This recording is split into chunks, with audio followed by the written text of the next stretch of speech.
අප මෙච්චර මහන්සිලා ෂි මාර වැඩන්නේ මුන්ට මොකා ගැහුවත් වැඩක් නැහැනේ හාක්‍රෝස් පටස් කැවුවට වැඩක් උන්නේ නැහැනේ ෂි මේ ගොවි ජනකේ මහත්තයා එන්නෙත් නැහැනේ කොච්චර කතා බයින්න ඕන අරගෙන කෝල් එකක් හෙලෝ මේ ගොවි ජනකේ මහත්තයා නේද තිලක් මහත්තයා බොඩ මගුලක්ද මහත්තයෝ කරන්නේ මේ කුඹුර බලන්නේ නැද්ද මේ දුමුරු බැලමැස්ස බෝ වෙලා මං කොච්චර කිව්වද ඔයාලා පඩි අරගෙන මේව කරන්නනේ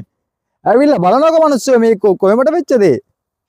තව මාස දෙක තුනකින් ඔය මේ අස්සන්න ගන්න තියෙනවා ඔයලා ඔය පුටුරත් කරන්න එපා මහත්තයා පොඩ්ඩක් මේ ෆීල්ඩ් එකට ඇවිල්ලා බලන්න මොකද්ද බෝනස් එක දුන්නේ බෝනස් එක මට අදාළ නෑ මහත්තයෝ ඔයාලා එන අස්සන්නේ වෙන නිලධාරින් එයි නේද කොට මල කරදරයක් වුණානේ මේක මේ බලන්න ගිය පාර සේනදල වගේ ප්‍රශ්නේ මේ පාර කොච්චර කිව්වත් අඩ නෑනේ ඔයාලා පුටුරත් කරන්නද මෙහෙට ඇවිල්ලා බලන්න මොකද්ද KDH එකේ හුලම් බෑලනවා ට්‍රැක්ටරයක් කරේ අරගෙන එනවා මාසේ මොන කරදරයක්ද මේක